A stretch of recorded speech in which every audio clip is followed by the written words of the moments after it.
Hello, everybody. Welcome to the lunch table. My name's Evan. Today I'm joined with Joel, Nick, and Zach. And today we're going to be doing our week one recap, our week two predictions, and talking about a couple more things in between.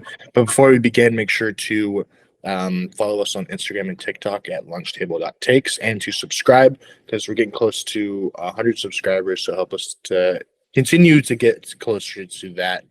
But yeah, we'll jump right in here, starting off with our recap of week one. Week one just finished yesterday, and it was a exciting start to the season. Some very interesting things happened. Some teams underperformed and some teams overperformed, and we're going to talk about it. So first game we'll talk about. Do we just want to rip the Band-Aid off with the Bengals, or do we want to wait on that? Wait, okay. Let's talk about the Texans and the Ravens. Actually, no, sorry. Let's do Thursday night football. What am I talking about? Lions Chiefs, the Thursday night game. Good call. Good call. This was probably one of my favorite matchups heading into the week. And I think this is a common theme for all of us. This was one of the top games of the week by far. And it was really a big thing, in my opinion, showing the impact that Travis Kelce has on that team. It was blatantly obvious that Kelce is the glue on that offense other than Mahomes doing literally anything under the sun to try and get his receivers to make plays, even though how many drops did they have? Like 4, if I'm remembering right. Yeah, at least 4. And Kadarius Toney had 2 or 3 of those. Yeah. Like I said, Mahomes played well. The pick to Brian Branch wasn't even his fault. It was Toney's. He should have caught that ball. But Lions, I was impressed by them. That secondary looked actually pretty legit. A lot of new pieces in there, and I was genuinely pleased seeing Brian Branch, Gardner Johnson, all those guys take it to him. And then Jared Goff, I feel he is just really stuck well with the Lions and their offense. Really getting that Amon-Ra, that connection between him and Amon-Ra. And it seems like they can make anything do with their weapons. So I called this game. I said Lions were going to win. I was happy. yeah. This is the type of game that the Lions would find a way to lose our entire life. And this was the first time in a long time that they've won a game of this magnitude the way that they did. I will say, I don't know if they don't win this game if Kelce and Jones play. Like, they don't go on 8-9 minute drives if Chris Jones is in the game. Because he can stop the run, he can get pressure in the backfield. And I mean, Mahomes did everything he could to try to pull this game out for the Chiefs, but a win against Kansas City in Arrowhead is fantastic no matter what the circumstances are. I also want to talk about their running back situation. I hope that they learn this, not just for fantasy purposes, but just in general. Jahmyr Gibbs is a stud. He's the better every single time he touched the football in that game, it was oozing big play potential. I think he only touched the ball like 8 or 9 times, but he averaged like 6 yards an attempt or something stupid. And he almost had a touchdown, but he slipped and he fell. So that was kind of disappointing. But overall, it was a lot how this Lions team is currently built. They're not perfect. There's a lot of things to clean up. But when it comes down to it, they're going to find a way to get it done. They did that throughout the rest of last season. They started it well today or this season. Yeah, I really liked that game a lot. I was pretty excited for it going into the week. I'll just put this out there right now since I wasn't able to be on the last podcast. I did also pick the Lions to win this game, especially with Travis Kelce out. I thought the Lions had a very legitimate chance to win. It was a very good game. I think the Chiefs looked extremely rusty. I would say, with the amount of drop balls that they had. That's like concentration, just focus issues there. I mean, Patrick Mahomes, like you guys said, did everything he could. I really don't think the Chiefs necessarily played bad. Like, No. I think the Lions just were the better team at that night. I think this is not the same Lions that we're used to seeing. I think the Lions are going to be very good this year. So that was a great way to open out the season. I was thrilled with Amon-Ra's performance for fantasy purposes. I was quite happy about that, scoring the first touchdown of the season. I think Jared Goff is not as bad as I thought he was. So I don't know. I thought it was a pretty good game. I was happy with it. Nick, I think you bring up a great point on just that impact that Chris Jones really played not being in that game. Yeah.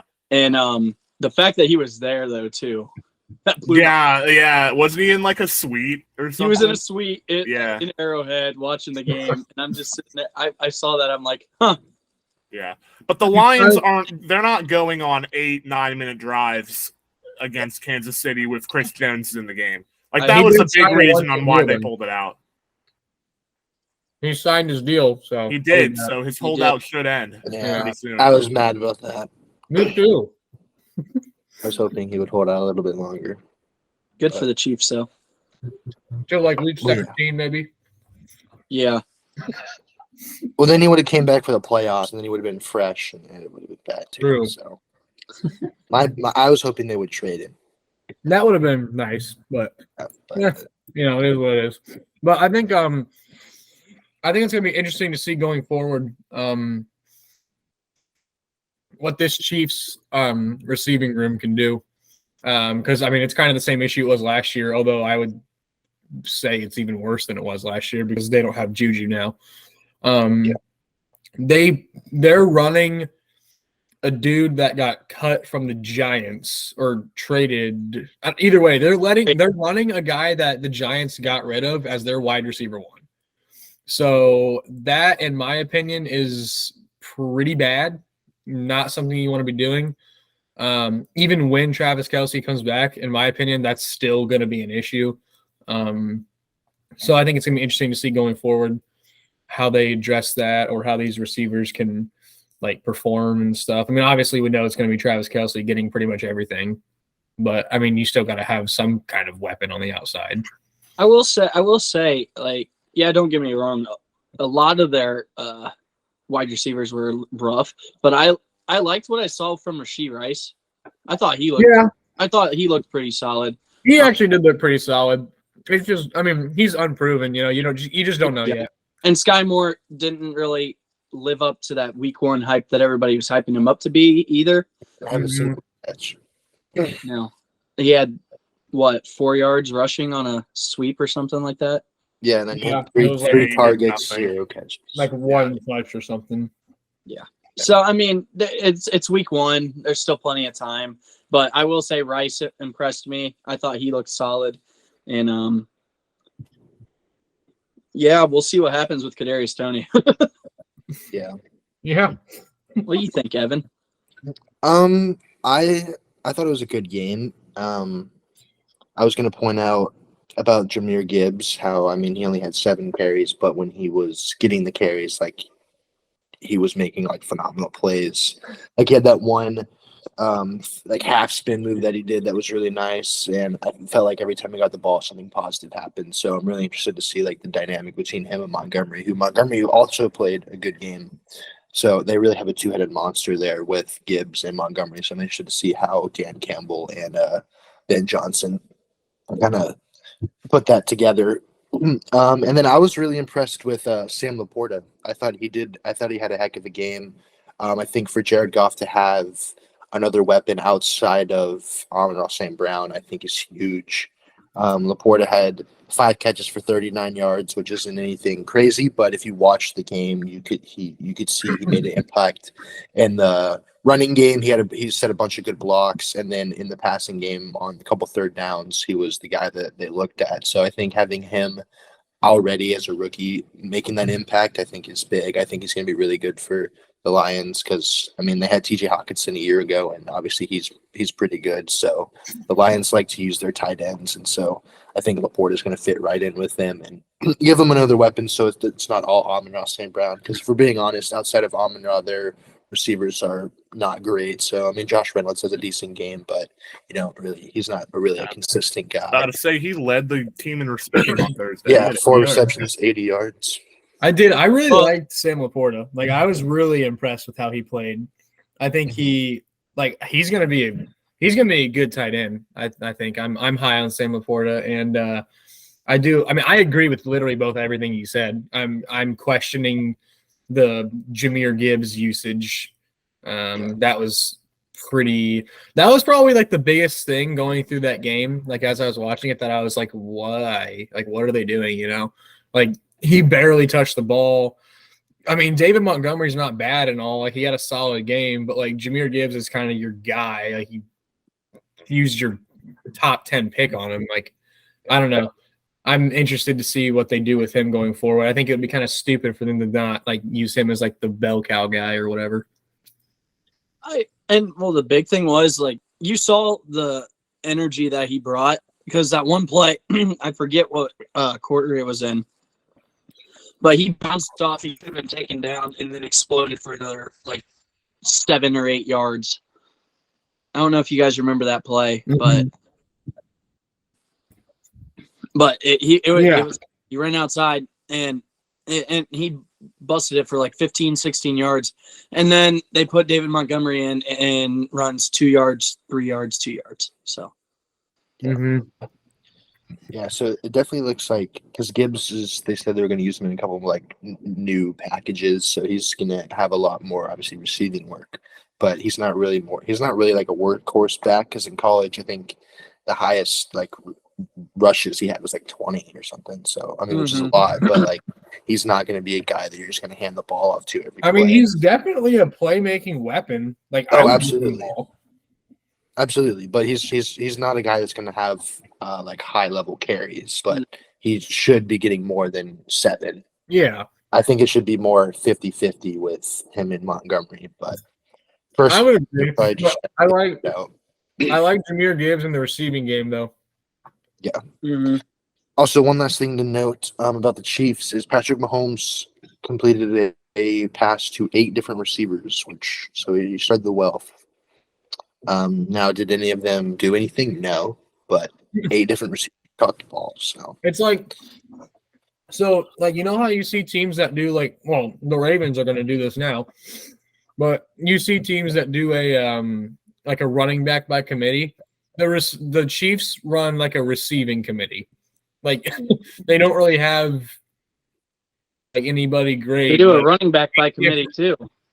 Yeah, I guess. I mean, 8 different guys caught the ball. They didn't do anything with it, but 8 guys caught it. Well, I mean, Clyde Edwards-Helaire started the game off. Yeah, and then Pacheco. He did? Yeah. And then that dude hasn't played a freaking snap of football in 10 years. And then Jerick McKinnon was their third down back, of course. He's like, Clyde Edwards-Helaire is like barely on the team. Well, he was playing. It's 6 carries. Yeah. Interesting.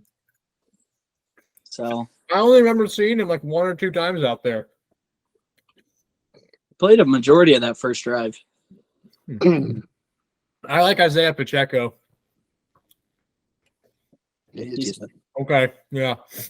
He's decent. Yeah, right. Yep. All right, Zach, you spoke about the Ravens just a minute ago. We'll head over to that game. The Ravens won 25-9, but the Ravens didn't really play all that great. What you guys think of that game and CJ Stroud's debut? The first thing I point out, I don't think Lamar played very well. They got the win barely over the Texans.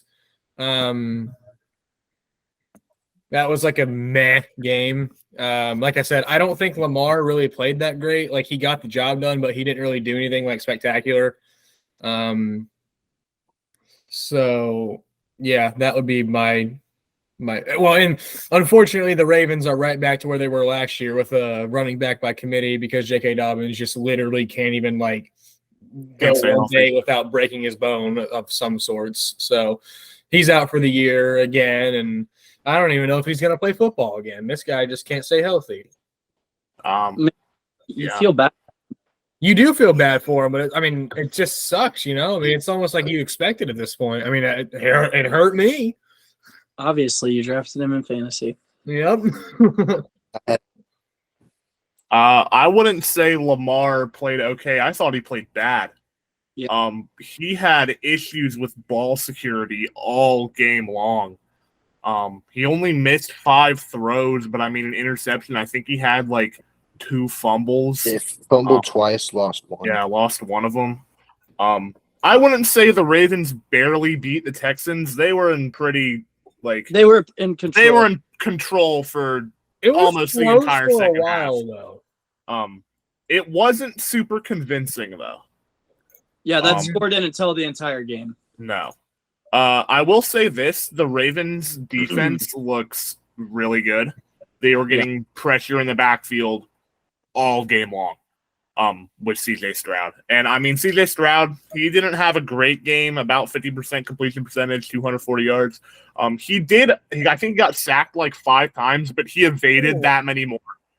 He could have easily been sacked 8 or 9 times in this game. So I don't really think it's a fair assessment of him after this game. But the Texans don't look great. The Ravens look pretty good. I think that's what we all expected going. I'm questioning the Ravens. I think next week's going to be a better tell, but dude, they didn't look good in my opinion, offensively at least. I think there was definitely one bright side of things, and that was the instant impact that Zay Flowers. Zay Flowers, yeah, he was a beast. Zay Flowers, and Mark Andrews not playing definitely helped that situation, but the fact that Zay Flowers came in and had the game that he did, he looked great and solidified. I feel like he's already solidified himself as that wide receiver 1 that they've been looking for. What's Odell doing? Existing. He had 2 catches for 37 yards. You act like he's going to be the answer, that the wide receiver 1 they were looking for. I'm sorry, he's not. Zay Flowers is that guy. That's what people thought. Yeah, I never signed him. Yeah, I was really impressed with Zay Flowers. We saw all throughout training camp and preseason, he was getting a lot of hype. Him and Lamar's connection seemed very strong, and I thought he was the second best wide receiver in this class behind JSN, and he's been doing pretty well so far. 9 catches for 78 yards, leading the team by a long shot. Pretty impressive. But yeah, like all of you guys said, the Ravens' offense did not look good. They had said all preseason, like, hey, we're switching things up, like we're going to be running a more dynamic offense, all this stuff, and it really just didn't happen. Lamar played bad. He fumbled. He had 2 fumbles and an interception. He didn't really do Lamar type things, but obviously their defense played well. Their defense is their strong suit. Roquan Smith had 16 tackles doing Roquan Smith things. He's nuts. So their defense is always going to be good, but that offense is definitely going to need some more time to kind of gel and stuff. And also one thing is they have, after that game, I think they had 6 players that were hurt. I think obviously Dobbins and Linderbaum was hurt. A couple other bench guys. And so the Ravens are just so injury prone, I feel like. Yeah. They're just always having injuries. Like Mark Andrews didn't even play. Yeah. Quad. Had the quad injury. I'm assuming I think he's playing this week, though. He definitely will be back this week. He'll be like Kelsey and be back this week. Yeah, that's what I figured. But yeah, we also got to think, like, yeah, it was underwhelming, but there was also so much hype heading into this season around this new offense. Week 1, small sample size, so I'm kind of not ready to jump off the boat. But I agree, Lamar didn't really play that great. The big shining moment I felt was Zay Flowers. But overall, I mean, it wasn't pretty, but they got the win. So good on the Ravens for that. A win's a win, man. Yeah, in the NFL, if you wins a win. Just win, baby. Just win. That is the best catchphrase of all teams. Yeah. It is. Yeah, so like Marlon Humphrey, he didn't play. Obviously Mark Andrews didn't play. Leonard Baum was hurt, and then obviously Dobbins, and then safety Marcus Williams also got hurt. So they had Huge. a lot, and Stanley was out too. So a lot of guys already week one. That's a ton of big names. Yeah, a lot of starters. So yeah, Williams in the secondary and Humphrey. If both of those guys don't play this week, yeah, it's gonna be tough. But yeah, so yeah, like I said, a win's a win, so no matter how pretty it is. Speaking of non-pretty wins, the Bucs barely beat the Vikings in a shocker, 20-17. And I called it. I called that. You did. Like, why did that happen? Like, what? The Vikings' luck in close games had run out. Yeah, That's which Nick also called. Yeah, he did. I really liked Jordan Addison, though. He looked really good. Jordan Addison is – that's why I was – when you made that comment that Zay Flowers was the best receiver outside of JSN, I don't know about that, man. Jordan Addison looked very good. I'm very encouraged by seeing Jordan Addison taking that wide receiver 2 spot with Justin Jefferson. I think the Vikings are going to be good, dude. Like, I don't know what they were doing during this game. They just lost to the Bucs. They can't get a defense. Yeah. They didn't fix their defensive and offensive lines, and it's showing. They also could not run the ball. I don't at think all. the Vikings are just They're off. Like, No. Exactly. They're not, but and the run game paid for it. Yeah, 11 carries, 4 yards for Alexander Madison. Like, that's not good. yeah. I kept Like, playing don't the get me Bucs. wrong. Still not good. Don't get me wrong. Tampa's front seven is very good, but Yeah, the Bucs have a good defense. Maybe I also think on the Bucs, like maybe I don't know if we're being like too down on Baker Mayfield. I don't know. I mean, Has Baker Mayfield given us a reason to be up on him the past 2 years?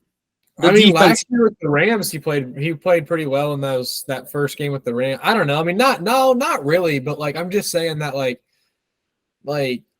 the Bucs, the touchdown to Mike Evans was nice. The Bucs pretty much have the same team they had when they had Brady in like the Super Bowl. So it's like, I mean, it's like that classic phrase. I feel like he's given the keys to a Ferrari and he just needs to not crash it. You know, like I feel like maybe like they might not be quite as bad as we think. I mean, obviously they're not going to be good, but like they might not only win like 4 games. You know, they might win a couple more than 4. You know. Yeah. I think Baker Mayfield gave you what Baker Mayfield's given you the last 2 years. He had some moments where like, oh, like he could be back. And then he had moments where he just like his heart shows. Like on that one, I think it was like a 3rd down run. He scrambled out and like trucked his way for the 1st down. Was that to seal the game too? Yeah. So like you have those moments, but then there's other moments which aren't great. And it's like normal what Baker Mayfield is. So I mean, I think he's the best guy they have in that quarterback room. It's either him or Kyle Trask. So, but yeah, I mean, you still have Mike Evans, who's a great receiver. Chris Godwin is also pretty good. I mean, Rashad White's a good weapon, but their main focal point is their defense. Their defense is their biggest strength, and that's what kept them into the game today or on Sunday. And also, Kirk Cousins making a couple mistakes also played a hand into that as well. But I mean, Justin Jefferson still had a good game. I mean, 9 catches for 150. That was all he's going to do Justin Jefferson things. He's going to get his. You know, there's not much you can really do to stop that, I don't think. Yeah. He is unreal. Yeah. He's crazy. Is he the best receiver in the game? Yes. He's up there. Yes. I'd say so. I'm saying yes. Don't get me wrong, Devontae Adams amazing. I know. I was but- gonna say Devontae Adams though. Yeah, it's close. I had Devontae in the preseason. I'm not going to change it after one game, but I can't even. I think I had Jefferson too. I think I had Jefferson and then Adams. Jefferson at 1 is not a I'm perfectly okay with that too. Well, I would hope he's so. a beast. He is a beast. Yeah, he's like he's one of those players that it's like you can't really you just can't stop him. Anytime you can watch him play on TV, you got to do it. Yeah, and he's It's walking highlight. Yeah. I don't know. He's just single-handedly wins these guys games. I mean, because outside of him, it's not really a spectacular team. If they didn't have him, they'd probably be barely creeping to 500. I would say. Well, I feel like I emphasized this when we did our our predictions for the heading into this season. This Vikings team, and we touched on it already. Their defense is so bad. Yeah, it's awful. I don't know. You want to try and because they have the weapons on offense to make it work, but their offensive line isn't good. Their defense isn't very good either. You got to be able to solidify that. And Nick, I agree with your point from the other day on just this idea of maybe that luck has finally run out. They did have a lot of luck. If you win a lot of close games one year, 9 times out of 10, it's going to reverse the next year. You don't always get the bounces that you need to. And they won the most one-score games of any team in NFL history last season. So they had 11. Yeah, it was something stupid. It was. It really was. But props to Tampa. That was sweet. Big win for them. Yeah. Yeah, I would agree. Nick called it. I did call it. Good job, That's Nick. what I had no reason to. I just went on vibes. Dude, vibes picks. That's what I did in March Madness, man. Vibe picks. The immaculate vibe. Yeah. All right. Moving on to the teams that their quarterback is not giving off good vibes right now, and that's Ryan Tannehill. No. 3 interceptions. He looked like one of the worst quarterbacks in the league. Ryan Tannehill may be the abysmal. worst. He was abysmal. He is horrible. And I think we should note that the Titans are they're going to struggle this year. Yeah. They're in for a long The season. Titans are actually balls, dude. Outside of Derrick Henry, there's just nothing there. No, they don't have a single led the league or led their team. It just sucks. You have D-Hop over there. You got it. D-Hop is out of his prime, though. I'm not gonna lie. Tennessee's is the wide receiver graveyard.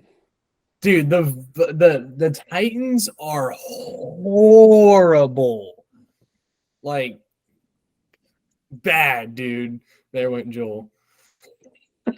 Yeah. So Ryan Tannehill, I think after this game, I think Ryan Tannehill might be, in my opinion, the worst quarterback in the NFL. He is just that bad. I think Desmond Ritter's better. At least Desmond Ridder completed his passes. Ryan Tannehill is actually dog crap, dude. Do we see Malik Willis or? I think we do. I think if you're the Titans, you have to. What the heck else do you have to lose? You suck balls. You might as well get a thing. Here's the thing. I was about to bring that up. Why is Ryan Tannehill on a team anymore? He didn't play that terrible last season. He's bad. Last season. Bad. Yeah, last season. Here's the thing with the Titans. You drafted 2 guys that are going to be the successor to Ryan Tannehill and Will Levis and Malik Willis. And he plays probably the worst game out of any quarterback this week. And those 2 guys don't even sniff coming into the game. I think that tells you a lot about where the Titans are in terms of a quarterback situation. They have no faith in Malik Willis or Will Levis at all. The Titans quarterback room might be worse than the Bucs. No, the Bucs are at least they have a proven guy in Ryan Tannehill. He's not done it stuff anymore. in the past to prove that he can. Yeah. So is Baker Mayfield. The Browns went to the playoffs with him. The Titans went to the AFC Championship game with Ryan Tannehill. I mean, it was mainly Exactly. Derrick Henry's And I team, also but like, Malik Willis is better than Kyle Trask. yeah. Yeah. I don't know. I man. I would don't say know. Levis is better than Trask. Ryan Tannehill is horrible. Yeah, Ryan Tannehill he's did not great. play well. I think the Titans like ceiling for this year is maybe still a wild card team if everyone else in the AFC shoots themselves in the foot. But they're in for like a Texans-esque next few seasons. Like it's gonna be bad for them once Derrick Henry declines. Yeah. Which is probably going to happen very soon. Yeah. Sooner rather than later. I know we're talking up the Titans and how bad they look, but I mean, props to Derek Carr. James played well. He did. And the fact that he got so many guys involved too. Thomas, Olave, Shaheed.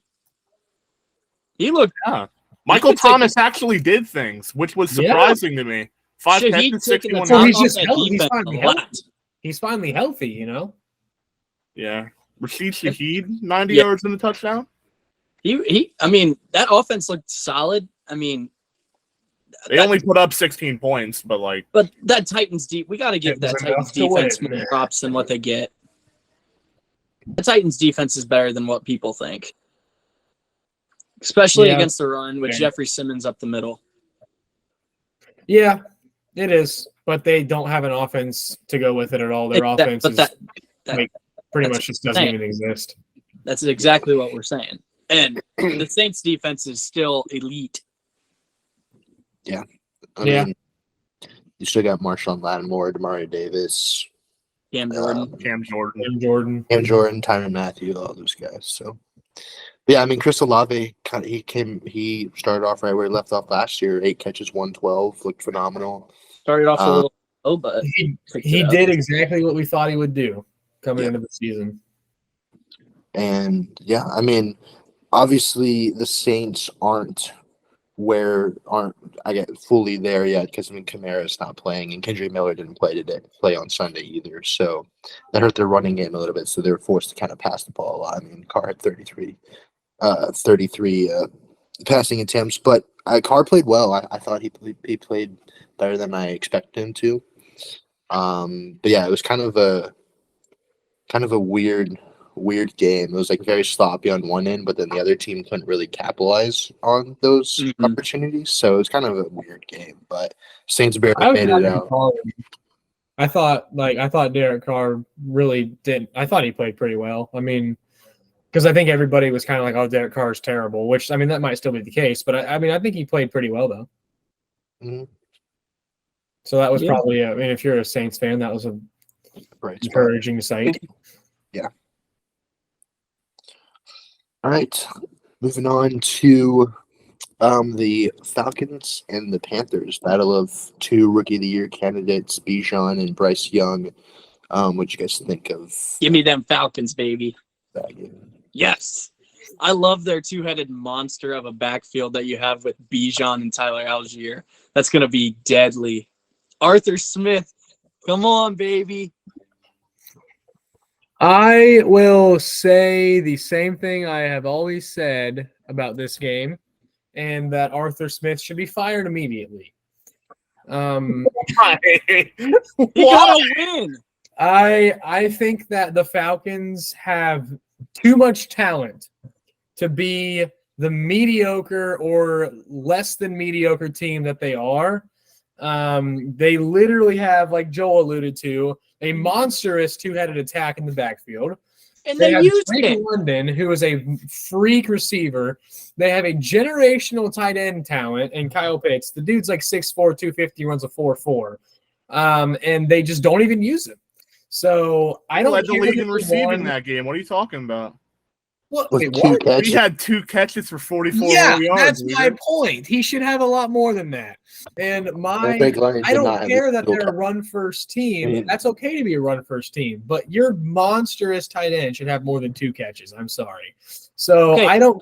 It's great that they won the game. Like that's great. They beat the Panthers that are led by a rookie and a mediocre Panthers team around a rookie. Arthur Smith should be fired immediately.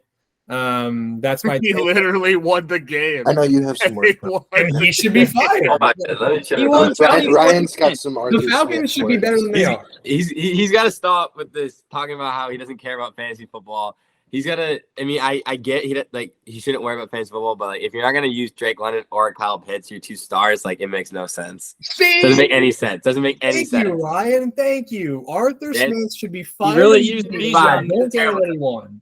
He used Bijan though. Yeah, Okay, that's great. He's got four other guys that he didn't use. Okay, but tell me this. Tell me this. And Bijan Robinson was in the red zone like what 2 or 3 times, and they took him on out and walked in Algier, and he got the touchdown. Evan, you were mad about that. I know you told I me. was furious. That took Exactly. away like Arthur 12 Smith should fantasy be fired points from me. immediately. He might be one. He's one of the worst coaches in the NFL. He's a No, backup. it's not. He is terrible. Oh my lord. You are high. How do you defend him? Like what? Where do is I your defend They I literally know won. I already won the game. He's gonna win 6 more, and they're gonna be right where Yeah, they were. they're gonna win like because they're they gonna don't use the weapons. and They don't have a It quarterback. doesn't matter though. I do agree they need to do something about getting London and Pitts more involved. Yeah. But I mean, what do you want from a coach? You get Use your weapons. Yeah, use your web. It's not like if they used Kyle Pitts, they would win by even more. That's what I'm saying. That's the thing. I can't help. We can't help that Do their you guys quarterback not- sucks too. like, Do you not understand? Their quarterback. Kyle Pitts. Give him Well- a capable quarterback, Zach. Okay, well then draft one. That goes right back on the coach. So, anyways, though, No, it does Kyle not. That's Pitts. No, it does not. not. Okay, coach and general, the manager, whatever. The coach Either way, has very little say in the personnel that they have. either way, do you not understand? Kyle Pitts is a generational type. I literally just got done saying talent that, Zach. I to be understand the that. best tight end in the NFL. I just got done saying that I understand that. And they give But him. you're torching Arthur Smith when the quarterback isn't capable. Yeah, Desmond Ritter's not good. capable to throw the football to a 6'4", 4'4" guy like at least more than 2 times. Come on now. Arthur Smith has got to be out of here, man. I agree. Thank you. Okay. Did Just, you hey, think we of the might need Panthers you side back. of We the might ball? need you back for that Patriots game. When he has me the Patriots game, I'll be ready. All right. Do the Patriots first. I'll talk about the Panthers here for a second. I mean, Bryce Young is still a rookie. Like, he's going to have some what the hell type moments, and he had a few of those in the game against Atlanta. I think there was one where he just didn't see Jesse Bates at all, and it was an interception. And then I'm not quite sure how the other interception went off the top of my head. But, I mean, the Panthers' offense didn't get anything going outside of one drive. And Bryce Young, he did not play well. Like 20 of 38, 146 yards, a touchdown, 2 picks is not going to cut it. But he did show some promise with that drive and that touchdown to Hayden Hurst. He will get better as the season goes along, but I mean, he is still a rookie, and that's kind of what you have to expect with him. Yeah. I agree. But my thing is just that it's just that like he's a rookie, you know. Like, I mean, did anybody really expect anything else? Yeah, I don't think Hayden Hurst is getting the ball much anymore after he threw his first touchdown. Yeah, he did do that. Yeah, I forgot about that. I think that might hamper the relationship a little bit. I'm just kidding. But yeah, I mean, this kind of went. I mean, yes, Bryce Young did not play well, but it kind of showed what everybody thought was after trading DJ Moore, who was Bryce Young going to throw to? And Hayden Hurst had a solid game, but their second leading receiver was Miles Sanders. So they don't really have great receivers. So, I mean, they have like Thielen had 2 catches, Chanel had 2 catches, Mingo had 2 catches, and Marshall had 2 catches. So nobody really stood on the receiving end. So Bryce Young didn't really have a whole lot to throw to, but he did make some mistakes, but he's a rookie. He'll be all right. It's week 1. No need to overreact. he'll be fine. So, but it was Arthur Smith doesn't need to be fired. Oh, he Not does. after this game. That needed to happen like a year or two ago, man. I'm sorry for bringing it back up. no, it's all right. Nick, let's talk Let's about your talk about Colts. another rookie quarterback. The best rookie quarterback The best rookie quarterback by far. We'll just let in Nick rookie. take this one this here. week. Yeah. I mean, they lost. Like the Colts lost, so I can't be all positive. You had false hope for like 5 Yeah, I minutes. did. There was after that strip sack where EJ Speed punched it out of Tank Bigsby's hand and DeForest Buckner brought it back. I thought for 2 seconds that the Colts might actually find a way to win a week 1 game, and I just I just should have known that they would have found a way to mess it up. I'll start with the negatives first for at least the Colts side of things. I'll start with one that I expected. Their secondary is really bad. Yep. Like their secondary is one. It might be one of the worst in the league. That's what happens when you get rid of Stephon Gilmore and your second best corner Isaiah Rodgers is gone for the year because of gambling, and then you release Not him. even on the team anymore. Yeah, he's not even on the team anymore. So yeah, it's not good. Trevor Lawrence was dicing him up all day. 75% completion percentage, 241 yards, 2 touchdowns, 1 pick. I thought he had more than that, but I mean, if you watched the game, it was evident that Trevor Lawrence was kind of just doing whatever he wanted. And then another thing that I was hoping would improve, but I'm not shocked that it didn't, was the play of the offensive line. Their O-line was, again, not up to par. Josh Allen, the Jags D-line, was getting pressure all game long in the run game, in the backfield. I will say it's nice to know that when there's an unblocked rusher, it's not an automatic sack for the first time in like 5 years, with a quarterback that can actually move in the pocket. But I mean, the O-line has got to improve. And then this game did more for Jonathan Taylor's holdout than anything that he could have done previous. Deion Jackson was their leading running back. He had 14 yards on 13 carries and fumbled twice. Yeah, Like, that is that's abysmal. That is actually abysmal. That is so bad. Like Anthony Richardson led the team with 40 yards rushing. He averaged 4 yards a carry, which is not even like anything crazy. And those are on broken down plays. So, I mean, those are the negatives. But I mean, Anthony Richardson looked really like a lot better than I thought he would look in this game. Throughout the first, I'd say 3.5 quarters, I don't think he did a single thing that was wrong for him. The Jags weren't giving him any deep looks. They were playing 2 high safeties and rushing 4 for most of the game, so he couldn't throw the ball more than like 20 yards down the field. And I remember Evan putting in the group chat, like, Anthony Richardson's played really well. He hasn't had like a what the hell moment, and then he threw it into double coverage on like the most I jinxed it. the most like important part of the game when they were down 3, and that kind of sealed it. But other than that, he played really well. He made the right reads. He was getting the ball out quick when they were bringing pressure. He stood in the pocket. He escaped it when he needed to. He played really well. And also their receivers looked a lot better than I thought. I mean, Michael Pittman, 8 catches, 97 yards and a touchdown. I think that's a little bit deceiving considering 40 yards and a touchdown came off a screen. So That was like, a heck of a play, though. it was Yeah. a heck of a play. well organized play. But Josh Downs looks like a player.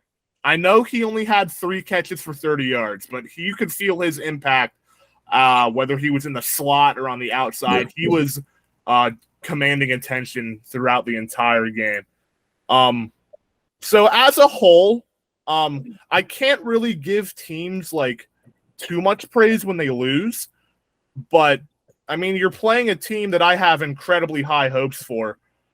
And you only lose by 10, and you were in the game for a vast majority of it, I mean, I'd say that's all right for him. And the season might not be as bleak as I thought.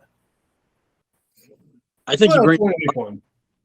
Yeah, it's week one. I think but I think you bring up a lot of good points, though. I mean, Anthony Richardson looked like we said, the best rookie quarterback in the league to start the year, and getting his weapons. I wasn't sure how this was going to go, as we all thought, but I think he put to use both his legs and the arm potential that he has. I mean, I love that you brought up Downs, because I was very high on him coming out of this year.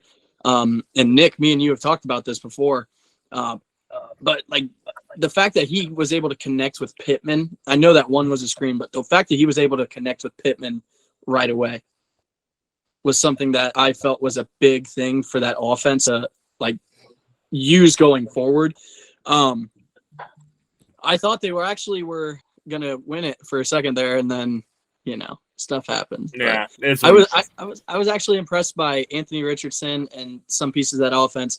I agree that the run game was non-existent and the offensive line was abysmal still. So. Yep. All right. Nick, you said a lot of it, so. Yeah. We got to talk about the Jags briefly, though. Calvin Ridley's back, baby. Yeah, Calvin Ridley played really well. Is back. Trevor Lawrence looked really didn't look bad either. My Jags looked very good. Your Jags? I've been high on the Jags the whole offseason. I have them not going high enough to to send them to the Super Bowl. Yeah. Well, obviously, I'm in the Super Bowl, but I've been still really high on them. Yeah, the Jags look. I've been almost pushing the case that Trevor Lawrence could be a top 5 quarterback after this year. I know. And he played very well. And Zay Jones had a egregious touchdown catch. That catch was that was one Nate. third catch. Won me $60, by the way. Oh, there you go. You're hyped about that. Calvin Ridley was unreal. Travis Etienne played well. I mean, the Jags played a heck of a game. Nobody's going to point this out, but that Urban Meyer draft class that he had is really. Yeah, it's looking really good. It was a good draft class. Too bad he couldn't do it himself, but that was an amazing draft class. It was a very good draft. Coming to fruition. Yeah, they looked really good. They got themselves a good little football team brewing down there in Jacksonville. They looked good. In Duval County. Yes. This next game that we're going to talk about, I don't think we should really spend a whole lot of time on. The Niners Steelers game. We expected that game to be. Yeah, actually, I think we do, because we expected it to be better, but the Steelers kind of prepped bad. So, which I just love to see. Kenny Pickett is horrible. I loved it. Najee Harris. I was a little bit disappointed about Najee Harris, though. I thought he might. I mean, I realize it's only week 1, but I was kind of hoping to see him get back on track a little bit, because his year last year was terrible too. But you can't trash Kenny Pickett after one game against the best defense in the league. Yeah, Kenny Pickett can't do that. Though. Huh? Kenny Pickett's not very good. I think he's better than what you give him credit for. All I said is he's not very good. There are worse quarterbacks in the NFL. Fair, but I think this just goes to show how dominant the 49ers are going to be, and they can be for a long time. That offense, unbelievable. Brandon Ayuk, I think he's showing exactly what we thought to be. I thought heading into this season he could solidify himself as a wide receiver 1. I think he will. Over Debo, and I think he will too. Yeah. McCaffrey, still the freak that he is. Kittle. I mean, that offense is nuts. And then you factor in having the best defense in the league. It's showing as you come into week 1, you want your team to come out and pick up right where they left off or escalate that. And I think that the 49ers this week did that. Yeah, I would agree. I think the 49ers are, from top to bottom, probably the best team in the league, like roster-wise. Yeah, I think Brandon Ayuk's gonna take that wide receiver 1 spot. I'm not surprised by it. So that'd be pretty cool to watch. Deebo Samuel's been a little bit of a question mark, though. I feel like he hasn't really done Deebo Samuel things I don't think he really did last year either, Because the Niners don't use him at receiver. Yeah, he's like a running back. Yeah, he's like a running back receiver hybrid. And now that they have McCaffrey, they don't need him to run as much. Yeah, so McCaffrey almost like took up his role, I guess. Yeah, but I mean, McCaffrey did McCaffrey things. He had a great game. Brock Purdy looked really good. I thought he looked really good coming off of that UCL. I was a little nervous about how he would play.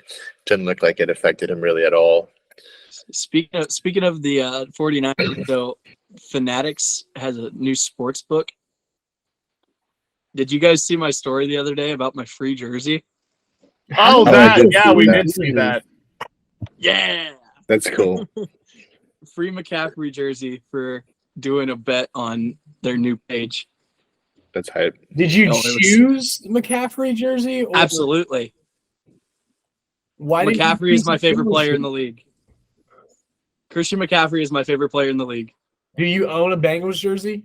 Yes. A new one? I have Jamar Chase. Yes. He wore one in the last podcast. Oh, okay. I was going to say, why would you choose that? Because I have the Carolina one. I need the San Francisco one, of course. That's true. But yeah, the Steelers had 1 total yard of offense. As the first half concluded. Yeah. Yeah. So if that doesn't say that that's one of the best defenses in the league, I don't know what does. One of the best defenses in the league, and I think one of the bottom quarterbacks in the league. So that's what you get out of that. I'm glad that Nick Bosa resigned. I'm glad he was. And he was dominant. Yeah. He was probably one of the only re-signed players that was dominant. Everyone else was, well, no, I guess Jalen Hurts had a pretty good game. But I mean, you talk about dominant, though. TJ Watt had 3 sacks. Like he was the only bright side of that he was the only bright side for the Steelers that game. I wouldn't expect anything else, though. No. The fact he's already off to a 3-sack season. I mean, that's what he did last year. That is true. He probably had more than 3 last year. Started off. I think that's a good piggyback into our next one, Evan. I was just about to go there. Staying in the AFC North, let's talk about the Bengals and the Browns. I know this one will be interesting. Zach, you want to go? And you didn't watch the I games. can go. I mean, I don't really have like a crazy amount to say, so I'll. The Bengals got killed. Did you just turn your lights off? What the heck's going on with my screen? Are we good now? No, we're not good now. You're dark. No, we're good now. Ish. Okay. Yeah, No. You're good. That was really weird. I plugged in my laptop because it's about to die, so I don't know what the heck's going on right now. you're But good. anyways, though, yeah, that didn't really go how I wanted it to go. I'm on I mean, I wasn't really that upset about it, to be honest with you, though. I mean, the Bengals, they're horrible against the Browns. That's just how it is for some reason. And in week 1. So, and you guys saying that like Joe Burrow, he's just, he's missing the preseason. It's whatever. It doesn't matter. He'll be back in the regular season. It matters. Like Joe Burrow not playing for a month in the preseason showed like it matters that he doesn't practice in the preseason. We saw it last year and we saw it this year. I don't think Joe Burrow played well at all in that game. Honestly, I think the offensive line wasn't that bad. Like people say that the Bengals O-line's terrible, and that has been the case. But I honestly don't think their offensive line was horrible. I mean, Burrow got sacked twice. They were getting movement in the run game too, and they just avoided it. Well, yeah, the run game was there. That was my other question. It was like, why go away from it? Working. Like Joe Mixon was dealing. Joe Mixon was like having a good day. They just didn't, and it was raining too. They just they never really like visited the run game. Like well, and another thing, they never worked do it again. You notice, and the thing is, like, someone brought this point up to me. you know how everyone knows how I'm a big Reds fan, and I can't stand the way David Bell runs a bullpen. I'm at a point right now with Zach Taylor that when you know your guy is not having his day, say Joe Burrow's not having his day, it happens, right? Mm-hmm. Rely on the run. Mixon was proving that he was capable. The offensive line was getting movement. They were running the ball pretty strong and pretty hard. Mixon was. Mm-hmm. Like, let him. And the defense was playing fine. Yeah, honestly, that was my other thing. Like, I realized the score doesn't look good, but I mean, the Bengals defense really played a pretty good game, I thought. For a vast majority of the game, it was like a 2-score game, you know? Like, the Browns scored that last touchdown to make it like an ugly score with like 4 minutes left in the game. You know, that was a garbage time score. I thought the Bengals defense actually played pretty well. Their defensive line with like Trey Hendrickson got pressure like a vast majority of the plays on Deshaun Watson. Like, their defensive line played well. I thought the defensive backs played pretty well too, because that was a bit of a question mark going in with like a young, unproven like safety secondary. Dax Hill had a pick. I think that their secondary actually played a pretty good game. Defense altogether, in my opinion, really didn't like look bad. I think this one goes on Joe Burrow. I don't think Joe Burrow played well at all. And like I alluded to a couple of seconds ago, I thought the offensive line actually wasn't that bad. Like, I will say, like, Burrow got sacked twice, which is a lot less than it normally is. He was pressured quite often. Like, there was a lot of times when he got pressured, but altogether, I think that also goes a little bit on the coaching staff with like the scheme. Like, hey, if we're going against a dominant Browns defensive line, we need to run the ball and throw passes where the ball gets out fast, to avoid that like pressure and to kind of just help everything out, you know? So honestly, Burrow couldn't hit a throw to save his life. Huh? It didn't really matter because Burrow couldn't make a throw to save his life. Yeah, so run the ball. And the run game actually looked pretty good. They just didn't go to it. So I hate to interrupt you real quick, but it's 3rd and 3 inside the opponent's 40, right? Uh-huh. And you take a deep shot to the end zone. Yeah. Inside the 40. That just didn't work the other 2 times they did it. Yeah, but inside the 40-yard line of your opponent's inside your opponent's 40, right? You'd think if you're making that throw on 3rd down, what does that emphasize to you that you're going to do on 4th down? You're going to go for it on 4th down. Exactly. Yet they punted. If it's me, I said what the hell is going on? And then they go for it on the opposite side of the 50. If it's on me, 4th down. Like I'm not taking a shot like that on 3rd and short. Like, I'll take a shot on 3rd and 1. If it's 3rd and 1, 3rd and 2, and I'm thinking, okay, I can get it on 4th down inside the 40. Okay, I'll try it. Yeah, then try the shot. But then you go for it on 4th down. You don't. Yes, I punt it with a rookie punter. Yeah, no, I don't. Yeah, that you got a lot of work in. No, the Bengals, Joe Burrow, I think objectively did not play well, as much as that pains me to say. Joe Burrow did not look good. I don't know, man. I mean, he just got his $275 million contract. He's the highest paid player in the history of football. Is it deserving? Yes. I'm a little concerned about Joe Burrow's like clutch play. Like, that was, I don't know, man. I mean, Evan, I talked to you about this I remember me and you had discussions about this, Evan. Like, yeah. There's starting to be some more question marks rise in my mind concerning Joe Burrow than there has been in the past, as much as that pains me to say. But ultimately, to close out my tangent on this game, I'm not concerned because this exact same thing happened last year, only it was worse. And also given that it was the Browns, they're always horrible against the Browns. I'm not concerned. I had a feeling this was going to happen. And actually, when we did our season predictions, I had this happening. So We did too. I'm not concerned at all. I know what beyond a shadow of a doubt that Burrow, Chase, Higgins, and this whole offense will get in groove, and they will, by the end of the season, be one of the best teams in the NFL once again. So I'm not concerned, but there are some question marks around Joe Burrow in my mind that need to be silenced. I feel like we also need to emphasize just that point of the Browns being underappreciated heading into this season. Defensively. No, I'm still not a huge fan of Deshaun Watson. I don't think Deshaun Watson's very good, but defensively, their defense is monstrous. I think they're an underappreciated team in its entirety. Like Deshaun's got some work to do, obviously, but Nick Chubb, dominant.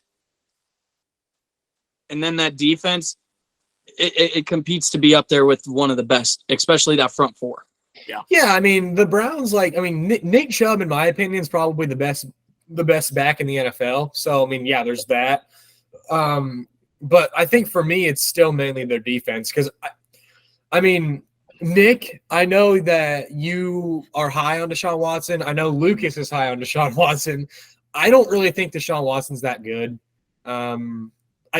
I think he was when he was in Houston, but I just don't think we're seeing that, and I don't know if we will anymore. Texans also have a lot of range to do things. This Stefanski offense is a lot different. Yeah. That's true, but I just don't really think Deshaun Watson is all that guy like he used to be. I think that Nick Chubb is the best back in the league, so they got a good ground game. And their defense is also one of the best in the league. So I think in my mind, the Browns still really aren't in my mind, they're still probably going to finish second or third or fourth in the division, but they got a nasty defense. So, I just don't know if I see anything crazy changing. I wouldn't be surprised if they make. I wouldn't be surprised if this is a playoff team. I'm being straight up on that. What, you think all four teams are going to make the playoffs, or no? I think they can be better than the Steelers for sure. That's true, I guess. I honestly, I think I feel like, especially with Evan and Nick, I feel like this is a point that personally, I've hammered home. They're an underappreciated team, and I still pick the Bengals. I've been saying this for years. This roster is incredibly talented. But see, here's my thing. It's the same thing as the Dallas Cowboys. This roster's incredible, but they don't do anything. It's not the same thing as the Dallas Cowboys. At least the Cowboys make the playoffs. Okay, but my point being is that you guys are saying this roster is insane, and that's true on paper, but we don't play football on paper. The NFC is also a cakewalk. Yeah, the NFC is nowhere near the quality the AFC is. That's true. That's true too. But all I'm saying is that they could make a playoff push, and they probably won't finish fourth. They're better than the Steelers, so I'll give you that. We'll see. They played this week. Yeah, they do. Monday night. I still just don't. It's the Browns, man. I can't in good conscience say the Browns are going to be a legitimate Super Bowl AFC Championship contending team. I think they're a year away from that. I think they can make steps towards it. Did you expect them? Did you expect them to be AFC Championship worthy competition when they almost beat the Chiefs a couple of years ago? No, but the roster they have now is even better than that. But what's your point here? I'm just saying, it's a long season. It's a long season, and I think they're capable of. I don't know. I didn't really soon. I didn't really follow that point you were trying to make, but I don't know. The Browns. But I just meant you're saying you can't see it. This is a better roster, better team than it was when Baker Mayfield was the quarterback, and they were capable of doing it. Why isn't this team capable? Is basically what I'm saying. Yeah, I mean, I guess when it all comes down to it, in my mind, it's the Cleveland Browns. So that's, I mean, it doesn't That's matter. a fair sentiment. Like with the Browns and the Lions, you can't really like. It doesn't matter how good they look on paper. You can only give them this much. Yeah, something will go wrong. Exactly. So I mean, they got a great defense. They got a great running game. They could make a playoff push. Yeah. Whatever. They probably still aren't gonna beat the Chiefs, or I mean, they'll beat the Bengals, but probably not. You get my point. Yeah. Yep. All right, let me give my brief monologue on my thoughts. So I thought you guys missed a big factor in this game, which was the weather. It was torrential downpour the entire game, and that forced Joe Burrow a lot of problems. You could see early on the ball was slipping out of his hands. He couldn't. He was guiding the ball more than he usually does. One play that comes into mind in particular, Tyler Boyd ran a slant. Burrow hits that 9 times out of 10, but he threw it behind him because he was trying to force it when usually he'll zip that in there. And at one point, Burrow had to wear a glove, which Burrow never wears a glove. So that's how you know he was having a real struggle, like gripping onto the ball. So that played into a factor why he was so horrible. Also, him obviously not only having a week of practice before also plays into that. But I think we have to give a lot of credit to the Browns defense. Their defense played phenomenal. Mm-hmm. Myles Garrett and that front four is unreal. Their secondary played lights out. They were giving our DBs or our wide receivers very little space. They played great all game. I mean, there was multiple times where they threw it up to T. Higgins, and I was like, oh, he's going to make this play. And Grant Delpit would come and make a jar it loose, and Jamar Chase barely had anything anyway. So we have to credit their defense. Their defense played amazing. Their defense stepped up huge, and they played a great game. But I do think, like I've said, like we don't need to overreact as a Bengals fan. You don't need to overreact on this game. It's one game. It's against the Browns. They always play us tough. In Cleveland, torrential downpour. Like it's just not the Browns aren't a great matchup for the Bengals. So, but I mean, I think that's the worst game that I've seen the Bengals play in a little bit. I mean, I know like week 1 last year was really bad, but I feel like at least they put up points last year. Yeah, like I just felt like they just couldn't do anything. Like they couldn't move the ball at all. I think this was the worst game that I've seen the Bengals play since the Browns on Halloween last year. So but yeah, like they couldn't move the ball really at all. I mean, Joe Burrow struggled, and what was really surprising to me was how like out of sync the offense felt. There was multiple times where Burrow would throw a route to T. Higgins, and T. Higgins was nowhere close to there because they just didn't communicate or something happened communication-wise. But I found that was interesting, and I think this is hands down one of the worst games that Burrow's played in his career. I think that a lot of stuff went into it, but I think he'll be fine. I do think the offensive line, to your point, Zach, they played all right. They definitely could have played better. If you go on their like PFF grades, you would think they played terrible, but if you actually like watch the game, they didn't do that bad against one of the better front fours. But I think I mean the Browns did what they normally do. They gave the ball to Nick Chubb, and Nick Chubb is one of the best backs in the league and behind one of the best offensive lines in football, and they were just pushing the Bengals around. And there wasn't much they could really do. And one final thing, I was really impressed with Elijah Moore. I really liked what he brought to that Browns offense. They had him he had a couple rushes. He seemed to be very dynamic when he got the ball. So I think that's going to be good for the Browns to have another receiver. Obviously, I mean, Deshaun Watson struggled, but I think I agree with you, Joel. I think the Browns are definitely a playoff team. I think they can make the playoffs. I think they got a good roster. They just gotta. It kind of just goes back to like if Deshaun Watson, what version of him you're going to get, and coaching. Stefanski has his question marks, and I think if Stefanski kind of can put it together, I think they'll be a good team. But on the Bengals side, it's week 1. Don't overreact. They'll be fine. Just restart your season just like we did last year. We got the Ravens this week. Beat the Ravens. So I'm not overreacting. They gotta win that game. Yeah.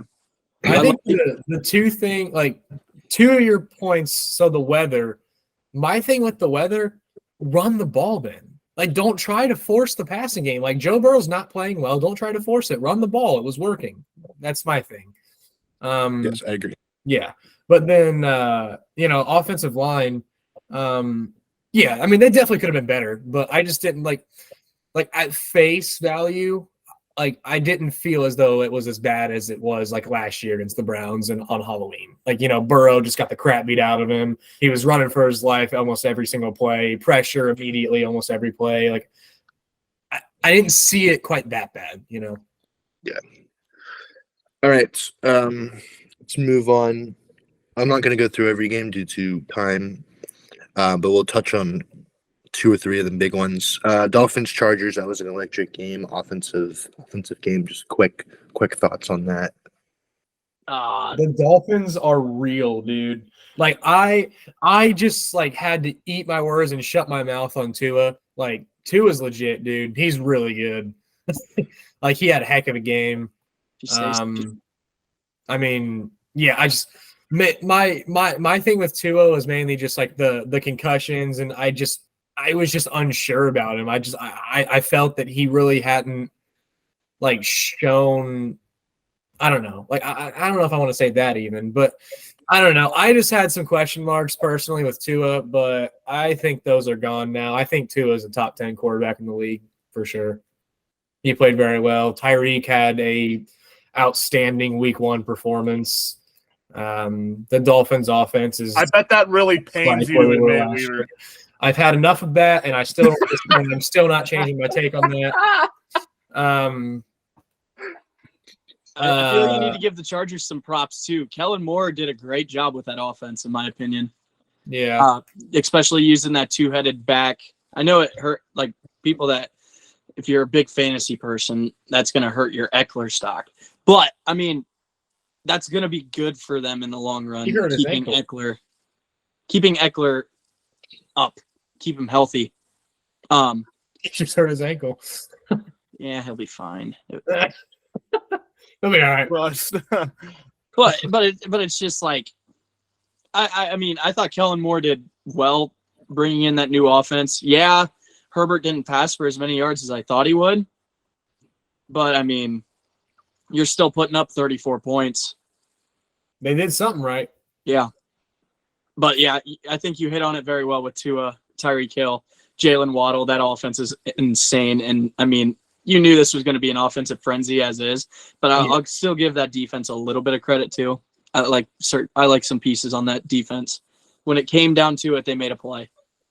I think that's a fun game to watch if you're not if you just want to sit there and watch a high octane, high scoring type of game, that's the one to watch, because neither of those two teams defenses is really spectacular, but they both just score an absurd amount of points and have ridiculously explosive offenses. You know what I'm saying?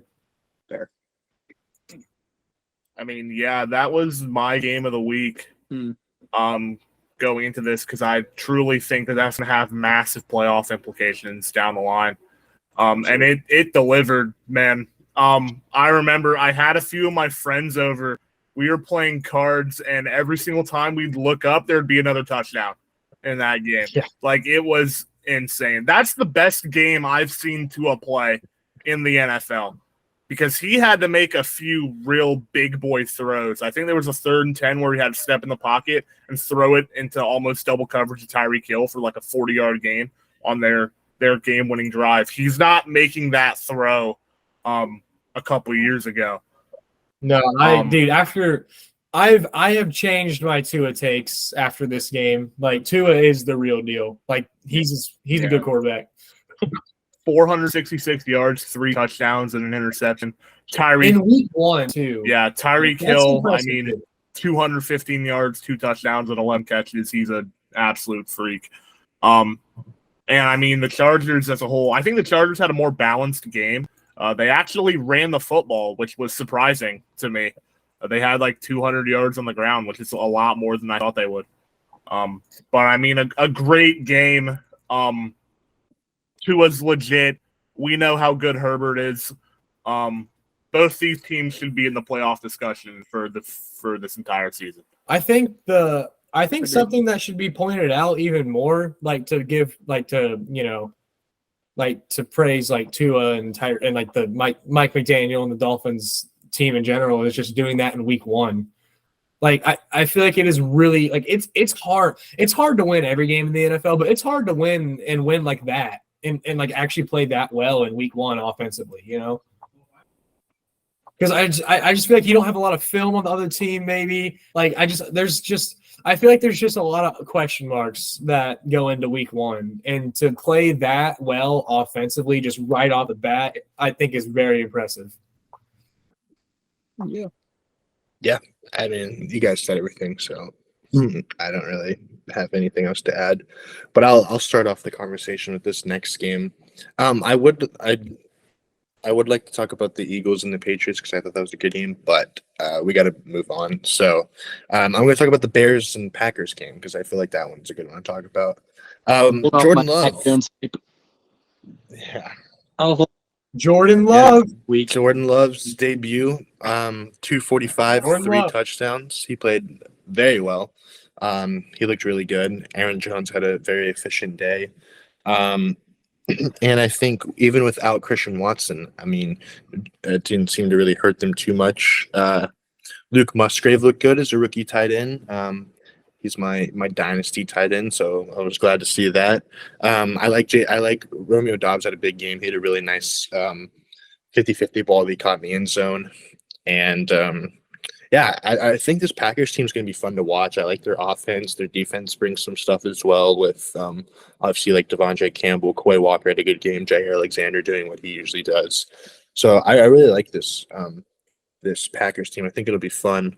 On the other side, the Bears, they were a little disappointing. A lot of people were expecting Justin Fields to have a really big game, and he really didn't. I mean, 216, 1 touchdown, 1 pick, 59 rushing yards.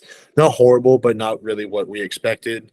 DJ Moore didn't really have much of an impact. 2 catches over 25 yards. Didn't really like wow anybody. Darnell Mooney had a touchdown as well. So it was an all right game for the Bears, but the Packers, even without Aaron Rodgers, still own the Bears. So, yeah. Aaron Jones going down is going to play a big factor too, I feel. Yeah. My thoughts. When he Did he get hurt? Yeah, he pulled Yeah, up a he got a limp, hamstring injury. Oh, right. Yeah, Aaron Jones is out for The whole and probably a little bit. the whole thing with DJ Moore, I mean, yeah, I probably should. I mean, I'm still high on the Bears. I'm gonna stand with the Bears on this one. I am gonna stand. You can shake your head all you want, but I'm sticking with The Bears are not good. I would not call this an all right game for the Bears. They got obliterated. The Bears are They got not good. absolutely that destroyed. defense. It's 38-20. 6 of their points came on a garbage time touchdown. This it was is 38-14 this in is the one fourth thing quarter. that me and Nick can agree on right now. The Bears are just not like. I mean, I don't know. Once again, it's week 1. It's way too early to say a lot of different things. But Justin Fields played, honestly, unfortunately, about how I expected him to. Yeah, he didn't play great, but I still think he was their best player, which says a lot about the current state of the Chicago The Bears. Bears are not in a good spot. Yeah. Their defense is still bad, like straight up. On the Packers side, though, my Jordan Love take is coming to fruition, starting to at least. Jordan Love played a heck of a game without his wide receiver 1 and Christian Watson. I was really happy to see that. I love Jair Alexander, dude. Jair Alexander's a stud, and he's got some like serious like. I don't know. I saw his post-game interview about how the reporters asked him, they said, yeah, DJ Moore had a pretty quiet game out there. And he was just like, yeah, he did. I don't know if anybody thought anything else would happen. I just love that. Like, yeah, Jair Alexander's a beast. If He he is can a- lock up Justin Jefferson, he can lock up anyone. no, Jair Alexander has a serious case for the best corner in the league. Like him and Sauce, they both got cases for it, dude. But I mean, I thought the Packers played a really good game. They still kept their fathership of the Bears. New Jordan quarterback, Love- same result. Jordan Love had a great game. Love to see it. Bears might want to turn things around real quick. Your Jordan Love take does look good, but Mac Jones also backed me up too. So Yeah, me too. Mac Jones did not play bad against the Eagles either. he played pretty well. No, Mac Jones had a pretty good game, but I mean, I'm still taking Jordan Love just because I think he has more physical tools. We'll see how the rest of the season plays That's out. a fair point, actually. That's I fair. can't really disagree with that. We'll see how the rest of the season But he's plays not out. one of the worst quarterbacks in the league. No, I still have him mid 25, probably. I'd say still. Better than it was earlier. Yeah, it was like 32. Yeah. Yeah. No, I think I got like Tannehill, Ritter, Mayfield. There's probably got to be one other person. Then I'll put Mac Jones, and then I still think Jordan Love. Well, this game we're not going to talk about, but I'm going to mention it. This quarterback played like a bottom tier quarterback, and that was Daniel Jones against. Oh my god. Against the Okay, Cowboys. Can Oh we be my totally honest God. with ourselves, though? A lot of it wasn't his fault. He No, couldn't no. do anything. It wasn't. The It wasn't. offensive line couldn't do anything. Yeah, They but couldn't- they lost 40-0. That was Block ridiculous. to save dude. their lives. When Yeah. your O line can't block, your receivers can't get separation, your defense can't. Their defense didn't even. There wasn't even that terrible. The Cowboys' offense didn't do anything. It was Dak their had defense. 143 yards passing and They no were barely on the touchdown. field. Because 2 or 3 of their scores came from the Cowboys' defense and special teams. Yeah, So, I mean- I was this close to losing a John because Oh, the Cowboys' man. defense I got was 35 pulling for that, points. dude. Their That defense was was legit. hilarious. So, All right, I mean, let's move on to the final game of This was the a- week 1 slate. This was a huge bummer, dude. I was And so on a- disappointed. and on a Yes. somber note. Yes. Don't get me wrong. The Well, game somewhat was of a good amazing, though. Oh, the game was fantastic. And yeah, so it's somewhat of a good note. But But- unfortunately, 5 minutes into the game, roughly, Aaron Rodgers tears his Achilles and is now out for the year. But the Jets ended up pulling out a win off a Special team. very a punt return touchdown by an undrafted rookie in his first career game in A overtime. walk-off touchdown by Can't write a better script than that. But No, dude. I like Josh for me Allen. personally, though, here's my thoughts on the game. Like, so first thing I want to point out, Aaron Rodgers, like, I was like genuinely like really sad about this. Like, I don't really know why. Like, I'm not a Jets fan or anything, but like I was really looking forward to seeing him play with the Jets this year. Like, I was really pumped to see that. And like just like to have Aaron Rodgers not play for the whole season now, like it sucks. Like, it really does, dude. The Like, NFL I was played- actually disappointed about that. Like, I was really hoping it wasn't anything severe. And then I woke up this morning and I saw that he's out for the season. I was like, are you kidding me? Like, I don't know why, but that just like genuinely upset me. Like, I was like, dude, this sucks. But and then my other thought with the Jets though is that like the Jets defense played very well. I thought Garrett Wilson except Sauce Gardner. Garrett Wilson still came up big. I think it's going to be really interesting to see what route they take at the quarterback position, whether they truly do call up a veteran or they just roll with Zach Wilson. That'll be interesting.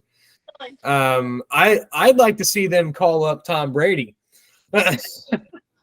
No, There's no, a 0% no. chance Tom Brady is coming out of retirement. I know, but I'm just saying that would be funny. But anyways, though, it'd be interesting to see what they do with that. Undrafted rookie, walk-off touchdown, unreal. If you're the Bills, though, how the heck do you let that happen?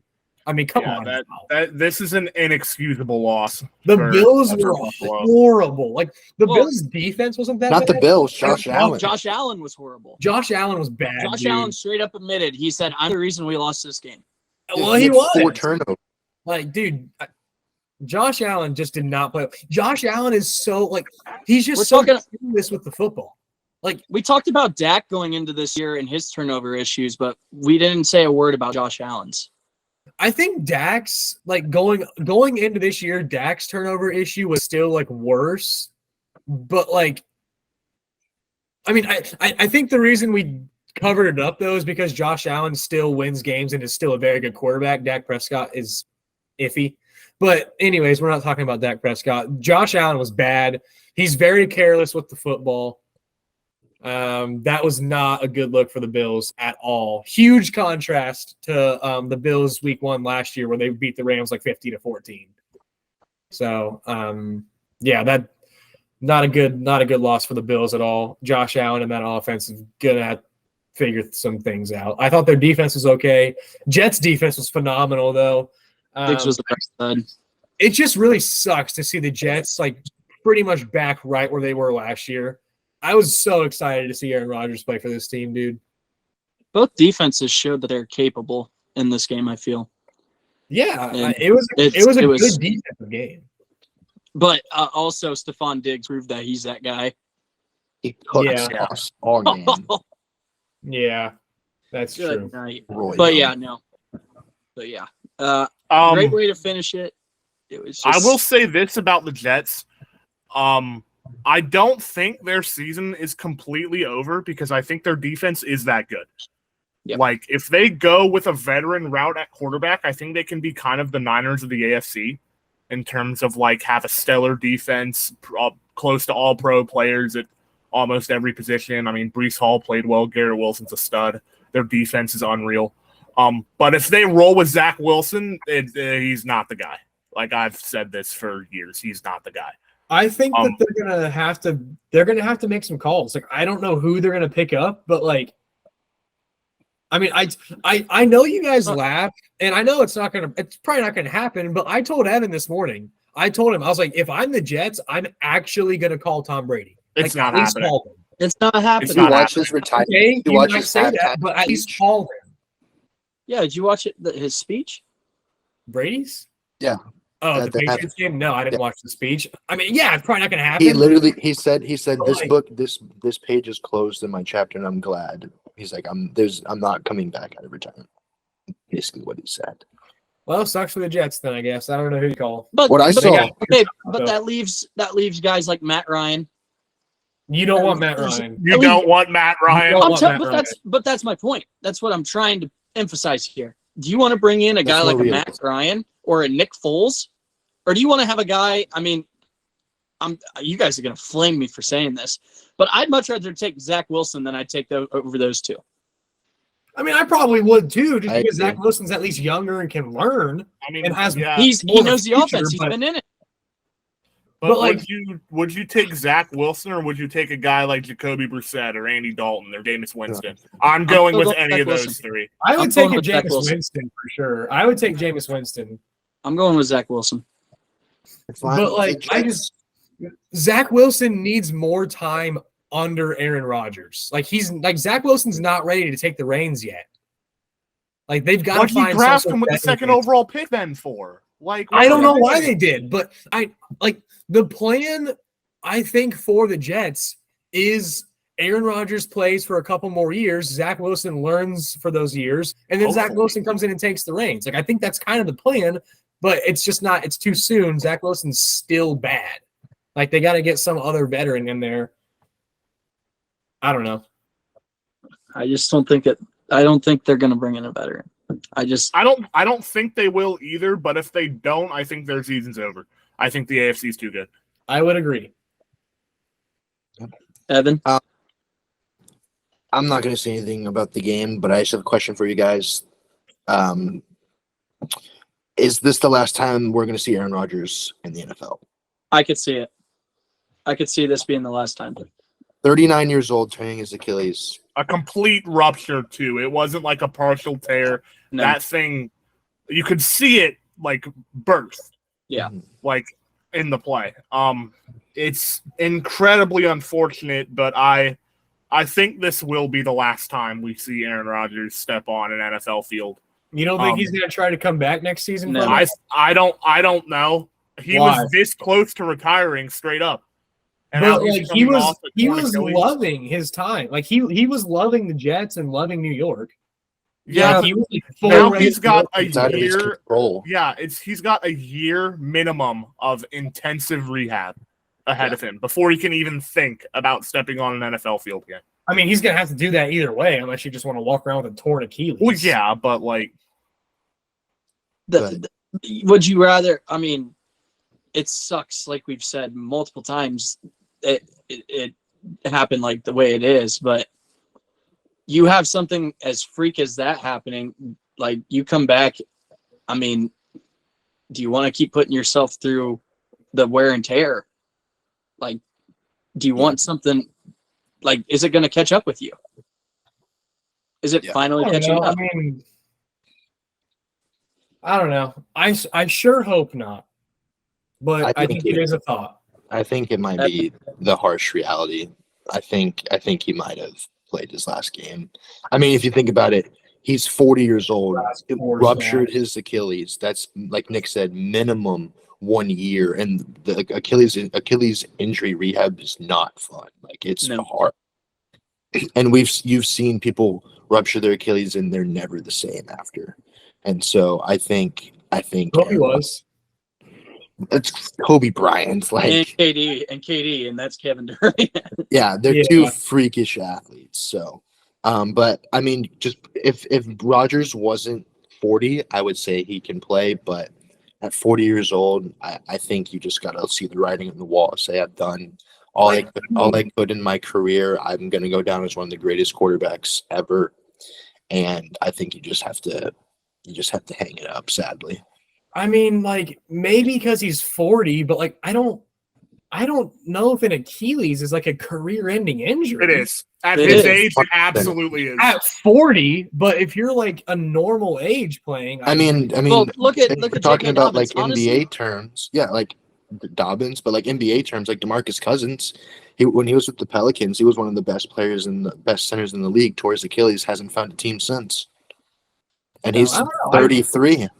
I always thought like an ACL was worse than an Achilles. No, not Achilles today. is Nowadays they do so much with ACLs. Like, look at Breece Hall.